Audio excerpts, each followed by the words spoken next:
Give an enthusiastic welcome to Adam T.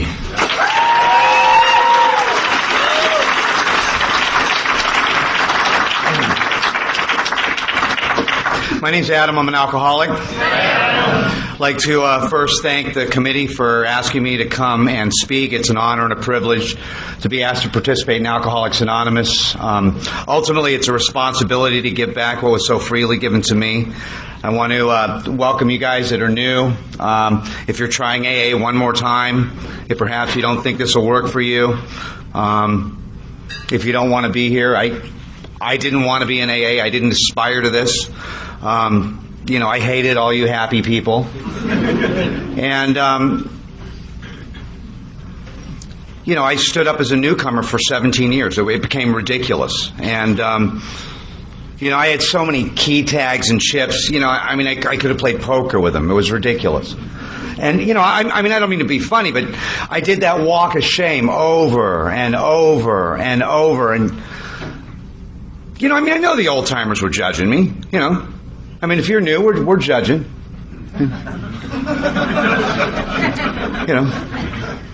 Some of us make bets.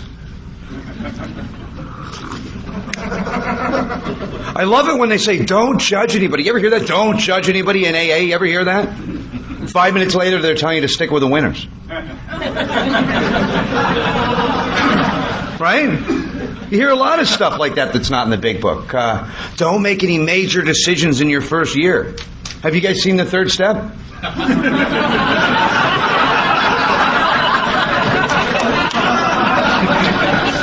What's the other one I love?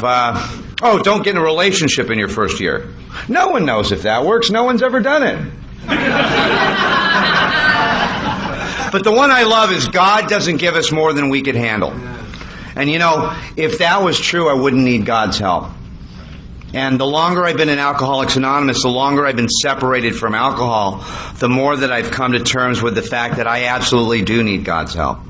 And Alcoholics Anonymous has done for me what I could never do for myself. It's done for a lot of us collectively what we could never do for ourselves. And, as I always say, and I'll probably say it again, if I live to be 100 years old, I could never pay Alcoholics Anonymous back for that freedom that I have. And, I always heard that gratitude was, a feeling, and I thought gratitude was a feeling. And, my sponsor pointed out that gratitude for me wouldn't be a feeling, it would be an action. And it would be demonstrated through what I would be willing to give back to Alcoholics Anonymous as gratitude for my freedom. And, it just became ridiculous. I was so filled with guilt and shame, alcoholic ego about being a newcomer that, eventually I started coming to meetings drunk. And the funny thing about AA these days is if you see a guy drunk in the rooms, people are like, what's he doing here? Right? With the event of treatment, which swoops a lot of us up in our most desperate moments, you don't see people drunk in the rooms of AA. But, what I would do, we have these late night meetings in Los Angeles, 10, 11 o'clock at night. I would go to 7-Eleven, get a big gulp cup, fill it up with liquor, put a little Coke on the top, and I would go to late night. Do some of my best sharing.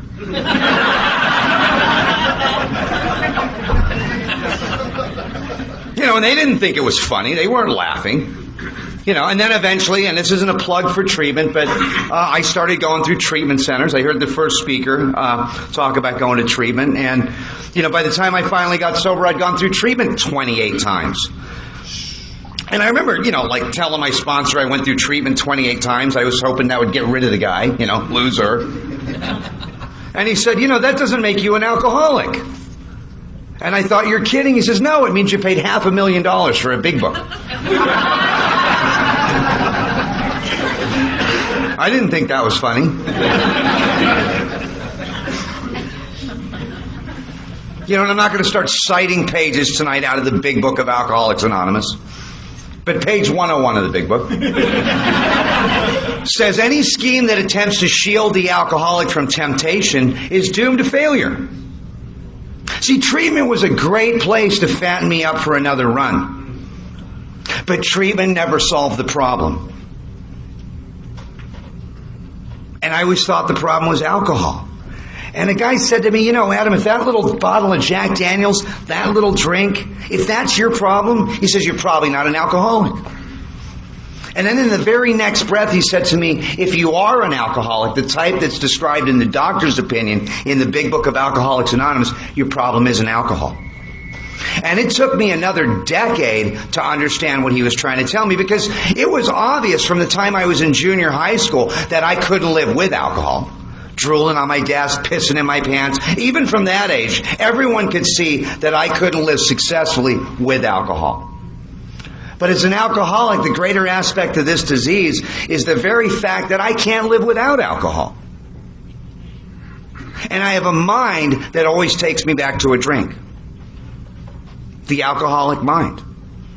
I have a mind that'll argue with anybody about anything at any time. You tell me it's black, I'll tell you it's white. Right? You tell me it's go right, I'll go left with an attitude. You know, denial for me is like, don't even notice that I am lying. It's an acronym. You know, and I do it in every aspect of my life. I don't just do it with alcohol. I do it with relationships. I do it with chocolate cake. You know, I do it with credit cards. It's no wonder there's 400 12-step programs. They're all identical except for the first half of step 1. You know, I go to meetings and people identify in AA as alcoholics. Then you got people identifying as addicts. Then you got addict alcoholics. Then you got alcoholic addicts that are somehow different, you know. You know, like I'm dumb and stupid, right? Then you got the dope fiends in the back row that are worse than all of us. You know, and if we don't have a common problem, we don't have a common solution. And it took a long time for me to really understand what that common problem was. You know. And it becomes more and more apparent to me the longer I'm separated from alcohol. And there I was, you know, in one more treatment center. I was 120 pounds. I'd let everybody down one more time. You know, I was dying of alcoholism. I was dirty. I was hopeless. You know that great feeling in detox? You know, and I'm in the detox circle with my fellow associates. You know, a vision for you. You know, and this woman from AA comes in and does her, you know, on her H&I panel. And she does her H&I talk, and, you know, she's in her business suit, probably one of Clancy's crew. And at the end of her talk, she says, if I could give you all the gift of recovery, I wouldn't do it. And I looked at her, and I looked at the guy next to me, and I said, what a bitch. And you know what she said? She said something that I'll never forget. She said, the reason I wouldn't give you the gift of recovery is because I wouldn't rob you of the journey. And all of these years later, I understand that that journey to surrender and that journey to recovery is personal. And I can't transmit that intangible gift of desperation to anybody if you're new. You know, I mean, by the way, if you are new, we're the only people that want a reward because we ran out of a burning building. You know, we're very happy you're here. You know, and if you're sitting here thinking about drinking tonight, it beats the hell out of being in a bar right now thinking about being sober. You know, and I remember my sponsor told me, he said, buy a black suit when I got sober. And I said, why? And he said, well, you're going to go to a lot of funerals. And then he said, if you drink again, at least we'll have something nice to bury you in. And you know, the funny thing is, if you baby the alcoholic, you will bury him. And I thank God that I heard the truth about this disease. That this was fatal, it was progressive, it was chronic. It was never going to go away, it wasn't going to get better. And that the shower I took yesterday wouldn't keep me clean today. You know, and I had to come to terms with that fact. It's almost like unplugging a refrigerator. If you unplug a refrigerator, you know what happens, right? Everything goes bad. And you know, my experience shows me if I unplug from Alcoholics Anonymous, I slowly spiritually deteriorate, no matter how much time I think I have. You know, a lot of people get a lot of years and not enough days around here. And, you know, it's one day at a time, and it's been that way for almost, you know, a little over 10 years for me. And, you know, I do a lot of H&I. I probably should, right? I'm an alumni from everywhere. So, I have this panel up at the VA, the Veterans Administration, and, we take panels into, detoxes in prisons and hospitals, and, you get into a room like this big full of soldiers, and you start talking about surrender, you know what happens, right? Room gets really quiet, especially Marines. But, one of the greatest illustrations of surrender that I'd ever heard came out of one of those experiences. And if you ever watch a soldier surrender, the illustration's perfect. You'll see him take the rifle, lay it down on the ground, sit down on the side of the road, wait for someone to tell him what to do. When you get 40 AK-47s pointed at your head, you don't throw down the gun with an attitude. Right? You're not sitting on the side of the road looking back at the gun, because if you do, someone's going to shoot you. Am I looking back at alcohol? Am I looking back at the magic that I once found in alcohol? Because, see, for me, like a lot of us, life had its moments, and for those very moments, I'm willing to give my life to recapture and recreate the magic that I once found in alcohol. And unless I can find that sense of comfort and ease that I sought from alcohol through this process, there's no way I'm going to stay here. And it took a long time for me to understand. People say, don't drink no matter what. I'm like, why don't you join Nancy Reagan's merry band of winners and just say no? I drink no matter what. And the first speaker was talking about that. I can't bring into my consciousness with sufficient force the pain and suffering of a week or a month ago. I have no effective mental defense against the first drink. Which is really just another way of saying I never took my first drink drunk. With what I think is a perfectly sound mind, it takes me back to alcohol. And that journey to pitiful and incomprehensible demoralization that we talk about is personal. And thank God we don't shoot our wounded around here. This room would be empty. And I thank God that the old-timers continued to reach their hand out and say, just keep coming, just be quiet, have a cup of coffee. And some of my dearest friends have died of alcoholism, and you can't give it to somebody.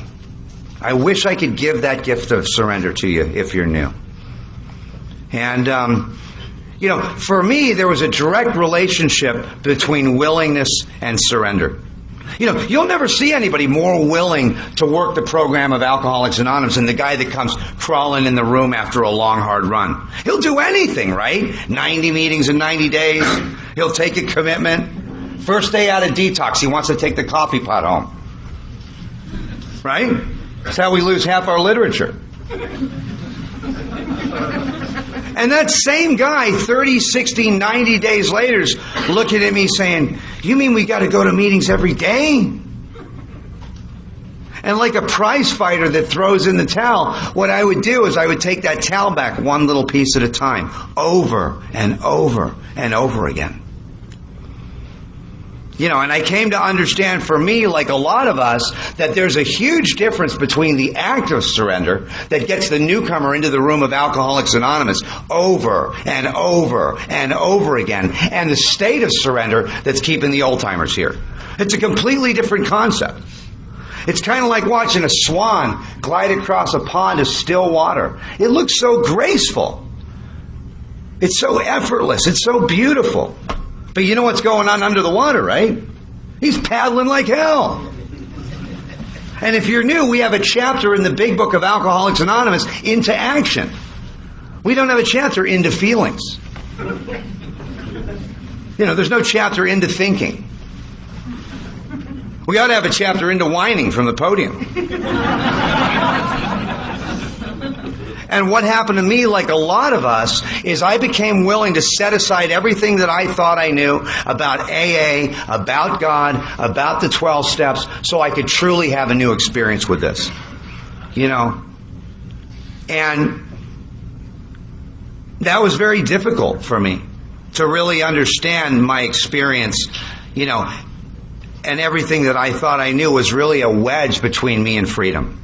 And I had to be willing to set aside all of those old ideas.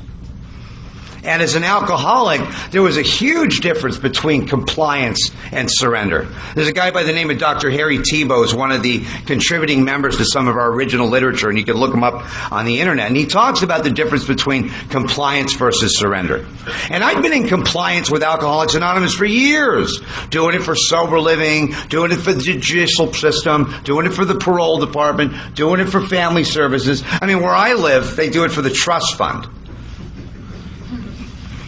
You know, but that act of surrender that we talk about, very much like that soldier that lays down that rifle, is unconditional. And as an alcoholic, see, fear won't keep me sober.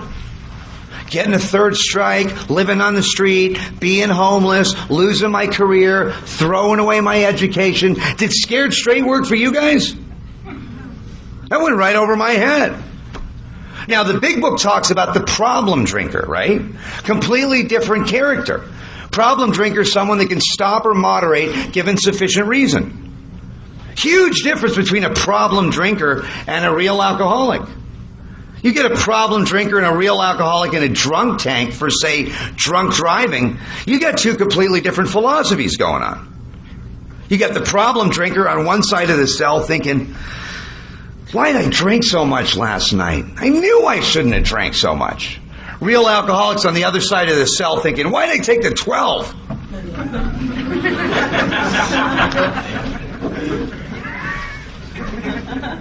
You know, the court card people never laugh at that.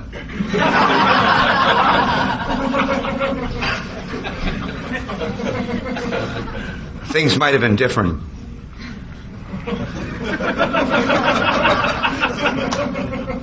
And that's the compliance line that we see, at a lot of meetings.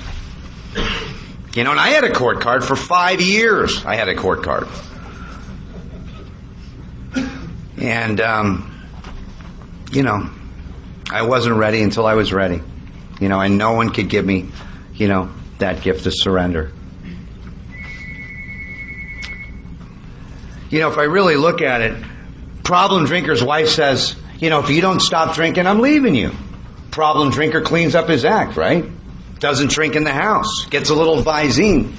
Now, if my woman says to me, honey, if you don't stop drinking, I'm leaving you. You know what I'm thinking, right? I'm thinking about single life. Now, just looking back at my relationship to alcohol, if anything got in the way of booze, it was out of my life. Relationship, career, education, all of it. Alcohol is very selfish. And eventually for me, if anything got in the way of alcohol, it was out of my life. And if you're new, my experience with Alcoholics Anonymous is that if anything gets in the way of Alcoholics Anonymous, if anything gets in the way of my recovery, it's out of my life. A woman, I don't care how beautiful she is, how much she loves me, how good she makes me look. I remember the first time I said that from the podium, there she was in the back of the room. She's like, sweetie, you don't look like an alcoholic.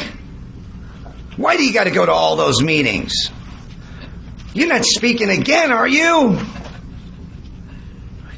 Your recovery's getting in the way of our relationship.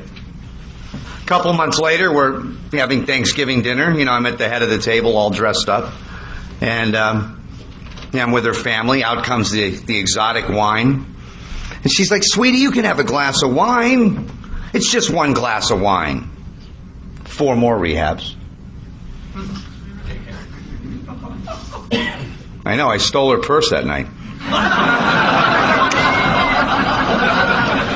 Went and bought an outside issue.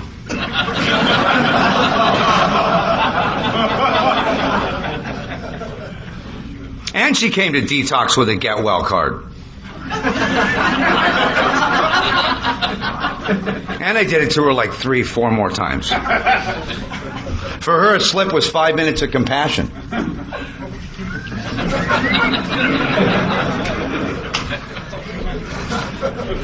I always say, you guys know the difference between a toilet seat and a codependent?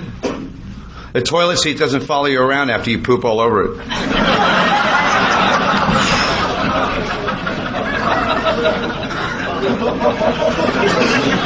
Told you shouldn't have brought her to this meeting. You won't be able to pull that out of her anymore. And if anything got in the way of my recovery, it was out of my life. I have sponsees that pay more in taxes than I make all year. They have these huge careers and these little tiny AA programs. And you know what? I've never seen one of them stand the test of time here. What do I do for a living? I stay sober. What do I do for money? It's over there. And if I get them mixed up, I'm in handcuffs. If I get them mixed up, I'm handcuffed to a gurney. I'm in an emergency room. I'm back in detox. That may not be your experience. That's my experience. That anytime I put anything in front of Alcoholics Anonymous, it's taken away from me. Self-knowledge won't fix me. I've had every relapse prevention class known to man. And I can't make it past the liquor store. And I'm in relapse prevention class, again. We're talking about triggers. And I tell my instructor, waking up's a trigger for me. I'm up. I was asked to leave the class.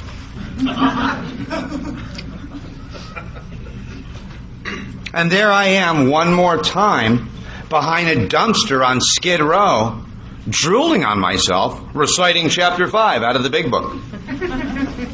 And the bum next to me is like, will you shut up, man? You're ruining my high. And I'm crying because I can't get back here. And I've got a head full of Alcoholics Anonymous, and I got a belly full of booze, and I'm separate, different, and alone one more time. And if you think that sounds bad, you know what's worse than that? Being in this room tonight and really being an alcoholic and not working the 12 steps. That could be worse. Coming to meetings late, leaving early, not having commitments, not being of service. That could be a worse death.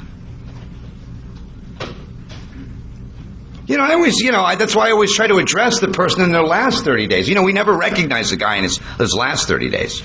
And you can always spot them, ask them how they're doing. I'm fine. I'm like, why don't you tell your face that?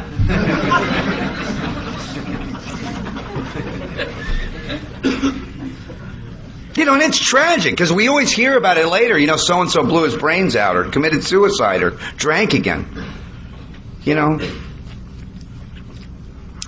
See, the knowledge was necessary, but it was insufficient to keep me sober. The knowledge about recovery was something that helped me to win the confidence of a newcomer, where no one else could. Where the clergy couldn't do it, where the therapist couldn't do it, where the drug and alcohol counselor couldn't do it, where the parole department couldn't do it. Another drunk was able to win my confidence, because he lived like I did. He felt like me. Not just in active drinking, but more importantly, in untreated alcoholism. And he was able to share his experience, strength, and hope with me in the insanity that precedes the first drink, in the delusion that I live in the resentment that drives me crazy, in the selfishness. And thank God that we have a common solution. You hear it at every meeting. Where I go to meetings, they say, keep coming back, it works if you work it. Have you ever noticed they don't say keep coming back, it works if you know it? I told my sponsor I had a degree when I came to AA. And you know what he said? He said thermometers have degrees. You know where they stick those?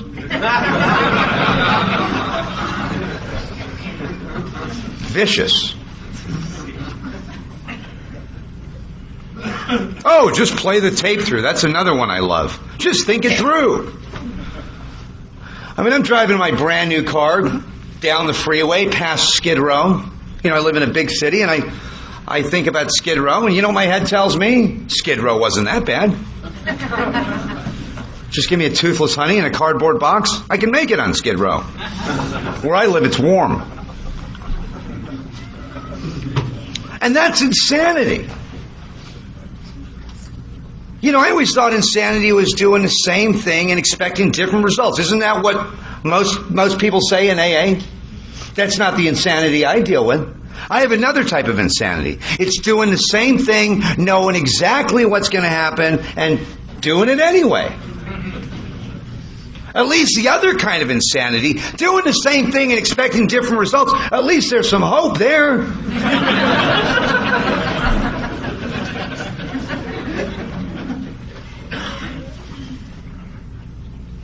Insanity. Like we were saying, it's, I don't want to offend any of the tender ears tonight, but it's kind of like having sex with a gorilla. Now, if you have sex with a gorilla, honey, it ain't over till the gorilla says it's over.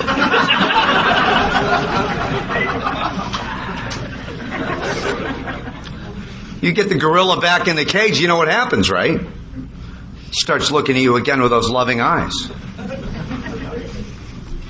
Remember how it used to be? It's like a sadistic lover. I promise I won't hurt you this time. Just let me out for a second. What's the other one? No one's going to know. I mean, that's the way the disease talks to me. I don't know how, it talks to you, but, this goes on and on. It's like my sponsor was talking about people that, are constitutionally incapable of being honest with themselves, and I'm looking around, and he said, what are you looking at? They're talking about you. That I have this peculiar mental twist, this obscure way of looking before I take that first drink. I mean, I will tell myself it's okay, and then I'll step around the podium and believe it.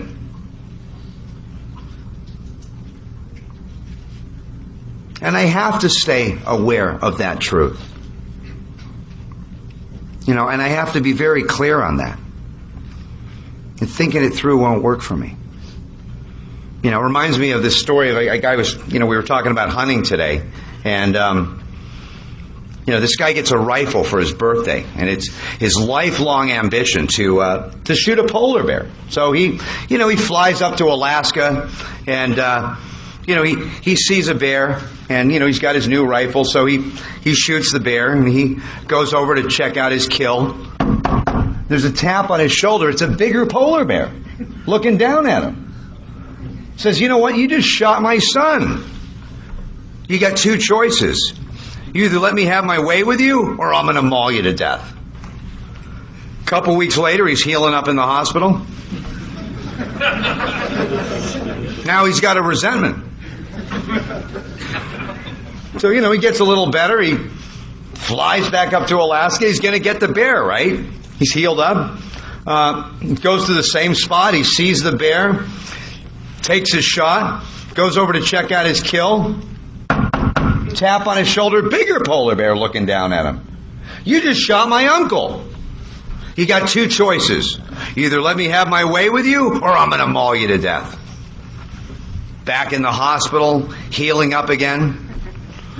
Now this goes on back and forth for years. Finally, he's up there again. He sees the bear.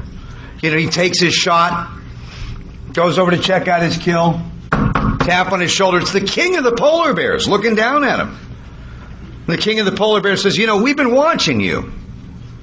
You're not really up here for the hunting, are you?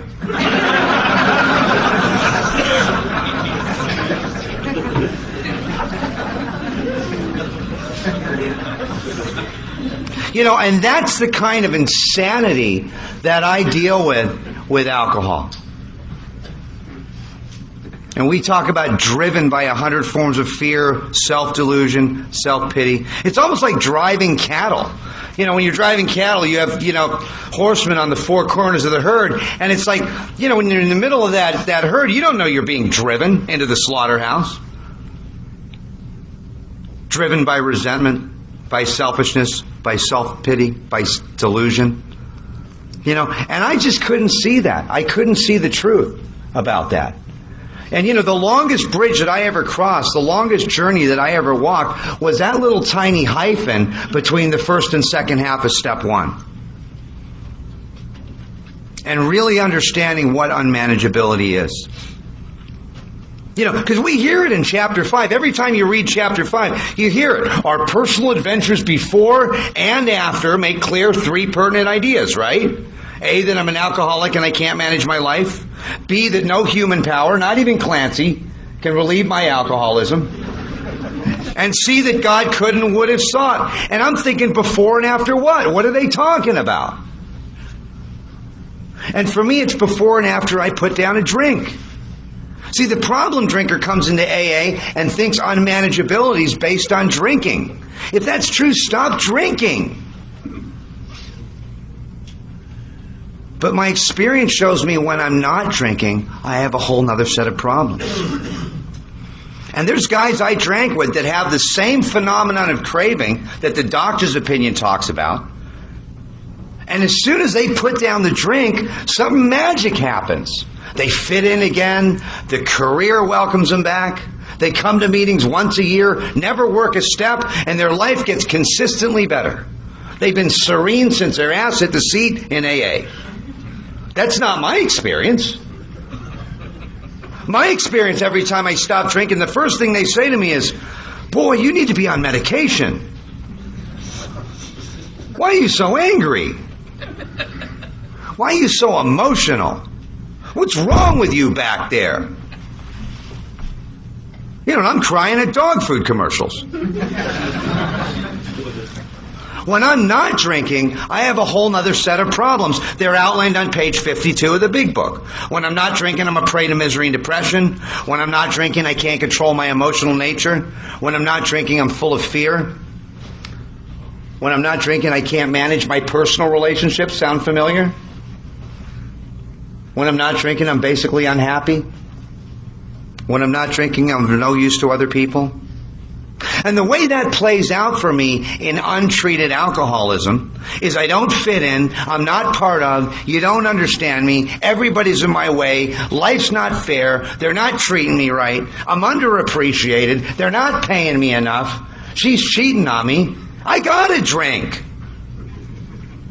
And something magic happens. I pick up a cocktail and I intuitively know how to handle situations that used to baffle me. Right?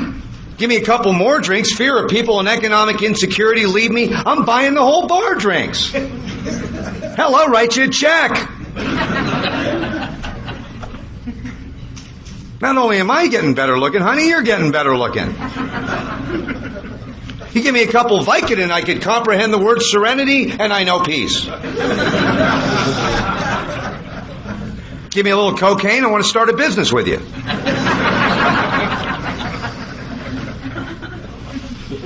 Give me down to my last $20, I'll show you how my experience will benefit others. Now, you know what? If you're laughing at any of that, there's something really wrong with you. Because that effect does not occur in the normal or temperate drinker. Alcohol is supposed to be a depressant. That's why normies have 2 drinks and they go, I've had enough, I'm feeling it. You know. And for me, alcohol creates that sense of comfort and ease. It makes my life seem manageable. And unless I can find that sense of comfort and ease that I sought from alcohol through this process, there's no way I'm going to stay here.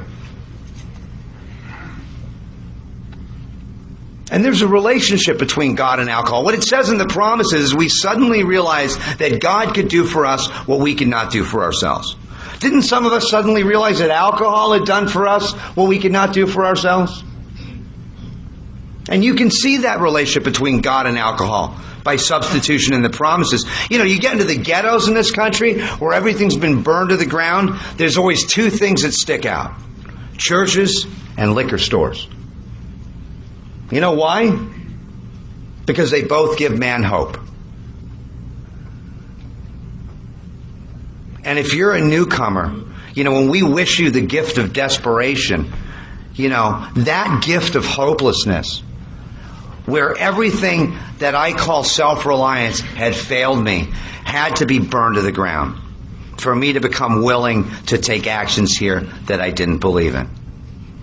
You know, there's a letter from Bill Wilson to Carl Jung, and he talks about the relationship between spirits and spirituality. or God and alcohol. And for people like me, alcohol is an artificial means to a spiritual experience. These 12 simple steps are a practical means to a spiritual experience. You take the booze away from me, you don't give me something better, I'm a dead man. Because it was alcohol that gave me the courage to walk across that dance floor and ask that beautiful girl to dance. It was alcohol that gave me the guts to go after that big job. It was alcohol that gave me the courage to go on that audition. It was alcohol that gave me the wings to fly. And when I'm not drinking, I'm separate, different, and alone by nature. When I'm not drinking, I'm chasing you 4 exits past my exit on the highway. I'm jumping up and down on your hood in traffic. You know, when I'm not drinking, I'm counting your items in the checkout line. You got 11. See, you guys do that up here too. You know, I'm so separate, different, and alone when I'm not drinking. My own mom's like, drink, son, you were nicer. Have a cigarette while you're at it. Another outside issue. You know, unless I can find that freedom that I sought from alcohol through this process, and actually find it through the 12 steps, there's no way I'm going to stay here.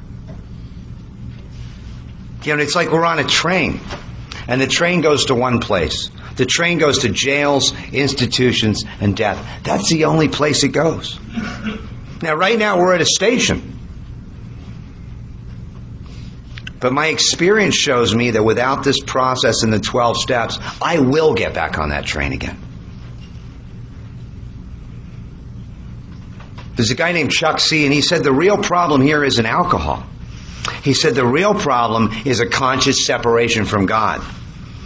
And then he points to the 11th step where you see the solution, conscious contact with God. And the bridge from 2 to 11 for me was steps 4 through 9.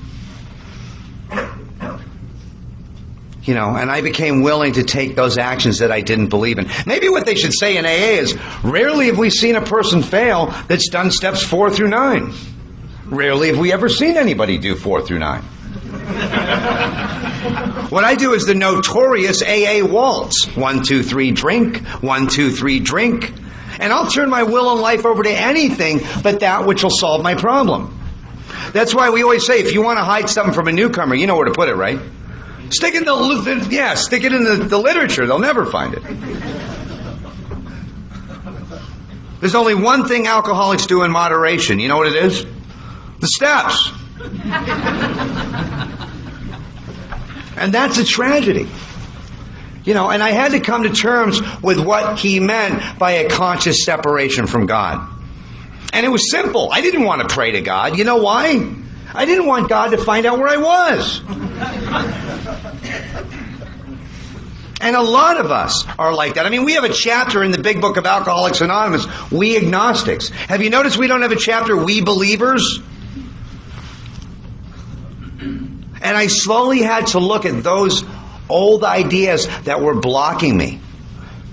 That I had this belief system. I mean, you know, if you get in a closet and pray for a hot dog, you know what'll happen, right? You'll die. And I had a conditional relationship to this power all of my life, and I didn't know it. God can move mountains, but you better bring a shovel. Or where I live, I had a Santa Claus God. Right? We have a parking meter God. If you get a parking space, God is good. If you don't, that's a visual.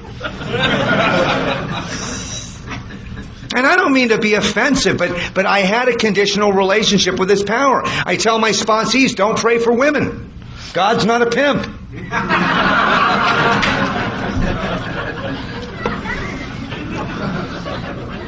And what Alcoholics Anonymous and the 12 steps eventually did for me was showed me a way to be rid of these old ideas about this power that were blocking me from a spiritual experience. And it was an evolutionary process. You know, Bobby Earl used to talk about the priest and the atheist. We have a story of we use the term in AA, the Eskimo. And that comes from a story of a priest and an atheist, and they're in a bar in Alaska, and the priest says to the atheist, "How come you don't believe in God?" And the atheist says, "Oh, I tried God once." And the priest says, "Well, what do you mean?"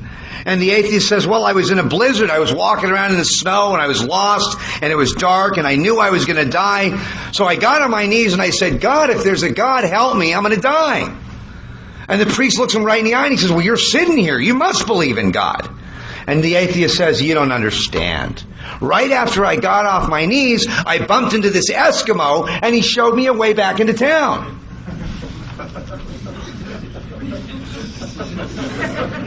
You know, and if you're new and you said that prayer, "God help me," maybe this is it.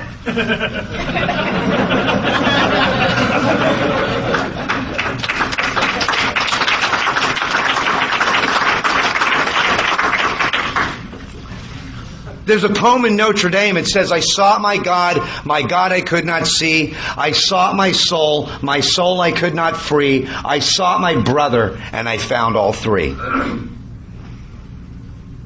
And we talk about nothing ensures immunity from drinking more than intensive work with others. And my sponsor sat me down after 28 trips through treatment and 17 years as a newcomer, and he said, "If you're not willing to take people through the steps, you're gonna die." And I hope that it's a matter of life and death. Because it's amazing how quick someone will do a 4-step when they have a gun to their head.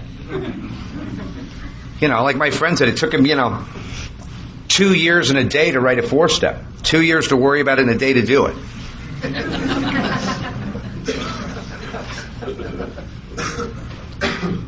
That which will solve my problem.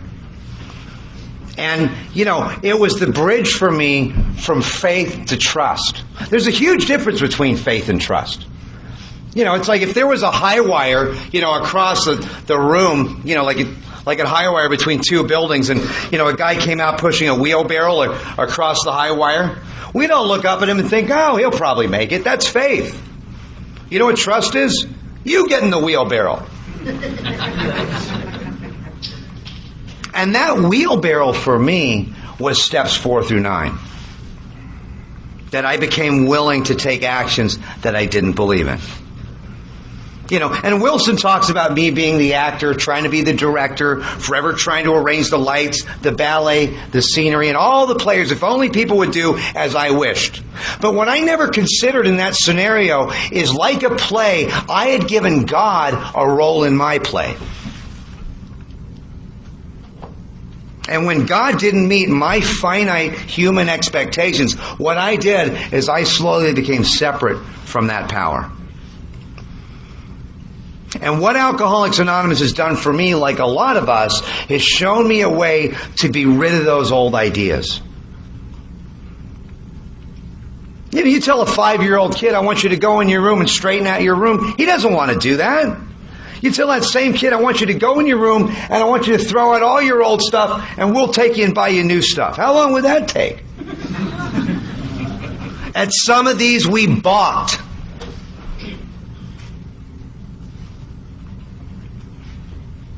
And when I started to look at the steps and the process and inventory from the perspective as being rid of the things that were blocking me from spiritual freedom, everything changed. My motivation changed. When they asked Michelangelo, they said to Michelangelo, "How did you make the statue of David?" And Michelangelo said, "I never made the statue of David. I just chipped away everything that wasn't David, and there he was." And for me, the 12 steps showed me a way to be rid of those old ideas. It says step 3 has little lasting effect unless at once followed by a strenuous effort to face and be rid of the things that are blocking me. It doesn't say face and cope with. Face and endure forever. To be rid of. Those old ideas were killing me. See, alcoholism for me was the only prison where the key was inside. And I had looked for every imaginable remedy to solve that problem. You know, a friend of mine used to talk about the way that they train elephants, like in Africa and different places. The way they train baby elephants is they chain these elephants to these huge trees. And when the elephant tries to get away, it comes to believe that it can't get away. It's chained to a tree. What happens when the elephants grow up is they grow up to be monsters. And all they do is they take a little wooden stake and a little rope and they tie it around the elephant's leg. And as soon as the elephant remembers the chain, they stay where they're staked. And I mean, there could be a fire in the jungle. It's a fact that, you see elephants dead along the side of the road because of a belief system. When we talk about, I offer myself to thee to build with me and do with me as thou wilt, relieve me of the bondage of self. That bondage for me was those old ideas that had been blocking me all of my life. My esteem, don't you know who I think I am? My pride, don't you know who I pretend to be? My security, what I need. Ambition, what I want. And if anything harmed, threatened, or interfered with those old ideas, I immediately went to resentment. And you know what resentment is? I take poison and hope you die. See, alcoholics like me are emotion over intellect. Normal people are intellect over emotion. And unless I can have an entire psychic change in that area, I can't be free. I'm separate, different, and alone by nature. You give me 2 or 3 drinks, I'm calling people from 5th grade saying, I love you. I go right into amends.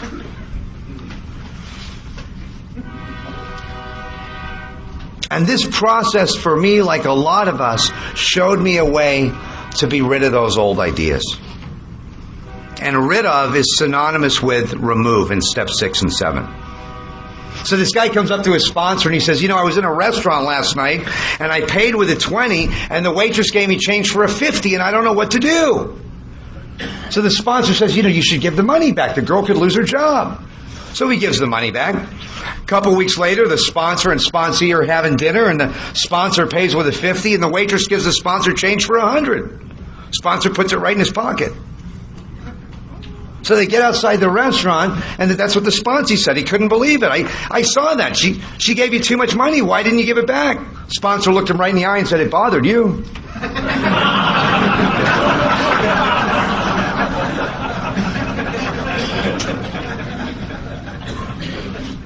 The Al-Anons never laugh at that.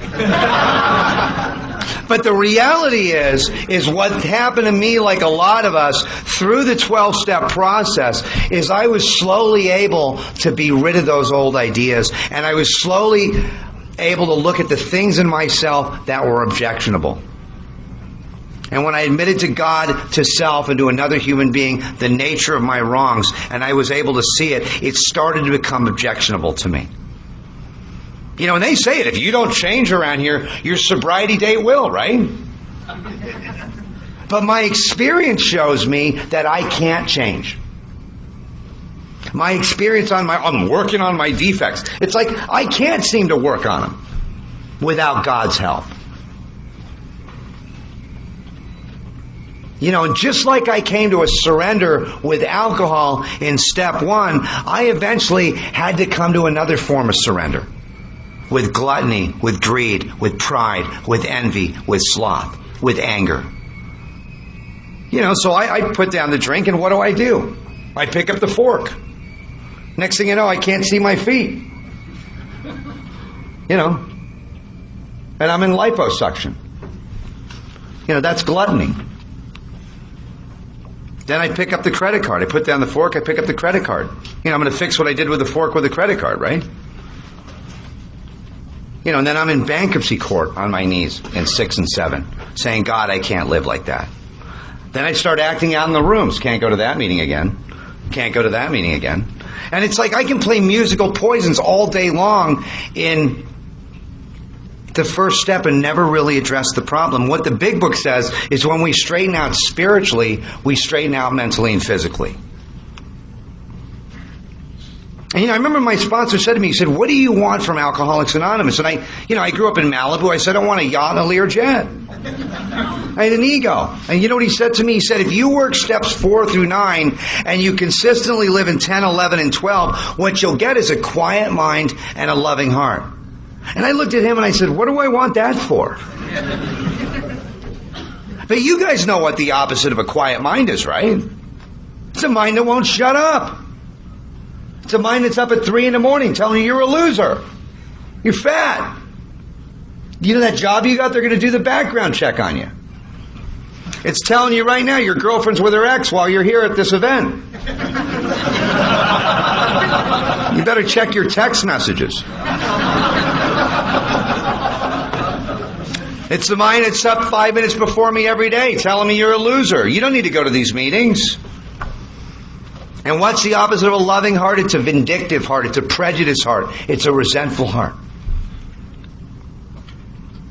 And all of my life I was crucified between 2 thieves, yesterday and tomorrow. And yesterday I have guilt, shame, and remorse, and tomorrow I have fear, anxiety, and worry.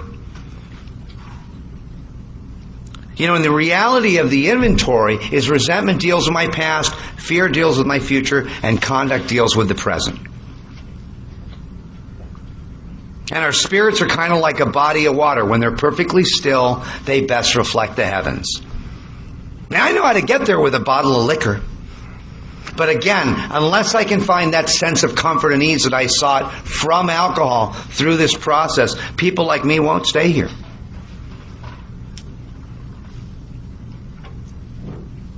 And part of the reason I wasn't able to stay sober or get sober for 17 years is because I wasn't willing to give anything. And my sponsor said, you know, the reason the grass is greener, you know why the grass is greener over there, right? It's because they're watering it. And you know, in the real world out there, there's 2 kinds of people. There's givers and there's takers. 90% of the world's takers, 10% are givers. Now, you come into AA and you think it'd be different, right? Same ratio, 90% takers, 10% givers. If you don't believe it, wait till I ask for cleanup tonight. My friend said it was like a sporting event. You got fans and you got players. And the players are the ones that are setting up the meetings and bringing the literature and setting up the chairs and making the coffee and on the committees. And then you've got the fans. They're the ones that are taking the coffee and taking the literature and taking the chairs. And he said AA was the most dangerous spectator sport in the world. And my experience shows me that it's the givers that are having all the fun. Ultimately, it's the givers that stay here. You know?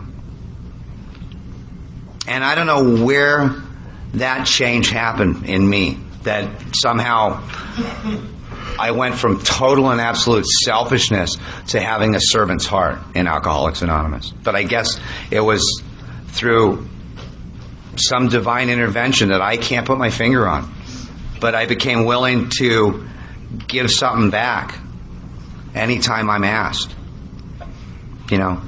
And there's this great, you know, being a newcomer for 17 years is kind of like being in purgatory, you know. And there's this great story about the banquet table. And this guy's in purgatory, and he's asked, you know, what do you want, heaven or hell? So he says, well, let me see hell first. And he goes into this room, and there's this huge banquet table. And around this table, you get about 40, 50 people. And they're sitting around this banquet table with every kind of food you can possibly imagine. And they're in these huge armchairs, and they're strapped to these armchairs. And they've got like this 3-foot-long silverware, like duct tape to their hands so they can't feed themselves. And they're like stuck there for eternity. And you can see the terror on their faces. They're like starving to death. And he says, that's awful. Let me see heaven. And he goes into heaven, and it's the same banquet table. It's exactly the same setup, the same big armchairs, the same people. They're strapped to these chairs. They've got this 4-foot silverware duct taped to their hands. But he takes a double take, and he can see they're happy. And they're nourished. And he can't figure it out at first. And then he realizes the difference between heaven and hell is that in heaven they're feeding each other. And when we talk about selfishness, self-centeredness, that is the root of our trouble.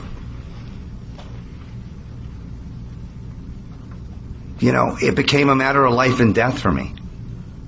And I hate to say it because I know that it'll piss a few people off, but my life's so good there should be background music.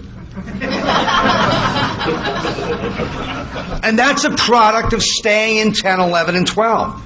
Of actually doing the exercises and practicing these principles, like watching for selfishness, dishonesty, resentment, and fear.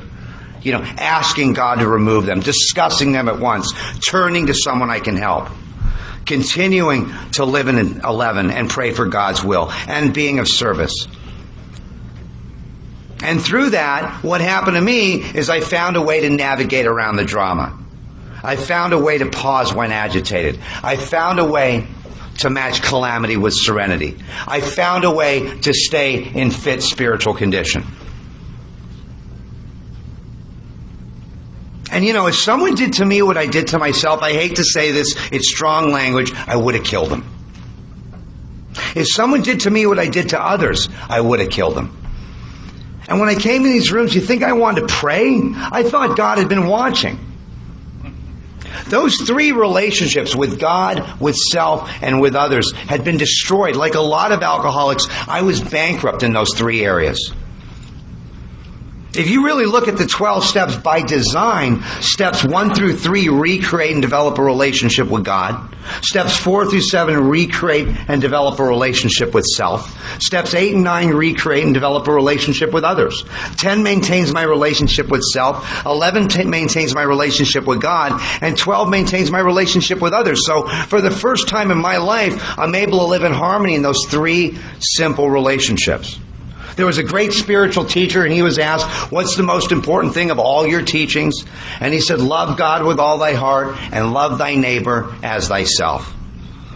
And that scared me when I heard that. I mean, if you're new and God scares you out of these rooms, don't worry about it. Booze will scare you right back in. So you're at a turning point. That's why they say, we beg of you to be fearless and thorough from the very start. One of the oldest stories in Alcoholics Anonymous, probably been around since the 40s, is about this little kid. He's about 5 years old, and he wants to play with his dad, and he's trying to figure out he wants to play with his dad, and the dad's like an accountant. He's really busy. So the dad's trying to figure out a way to get rid of this little kid, to keep him occupied. So what the dad does is he grabs a little map. National Geographic, they have those great maps of the world. He grabs this map of the world out of National Geographic, and he rips the map up into like 50 pieces, and he gives it to the little boy, and he says, what I want you to do, son, is I want you to put this map of the world back together. Here's some tape. When you're done, we'll play. And he's thinking, it's going to take the kid an hour, right? Little kid comes back in 3 minutes. He's got the whole map of the world all put back together. The dad says, that's impossible, son. How did you do that? And the little boy says, Dad, on the back of the map of the world was a picture of a man. I just put the man back together and the whole world fell into place. And for me, like a lot of us, that was the spiritual technology of Alcoholics Anonymous. And my experience shows me that I want to put the map back together with 30 days sober. Get the girl, the house, the job, the car. And you know what? Every time I did that, I was back in a bracelet and detox. But by doing the 12 steps, 1 through 3 with God, 4 through 7 with self, through inventory, 8 and 9, service with others, and then maintaining those simple relationships at 10, 11, and 12, like a lot of us, the whole world fell into place.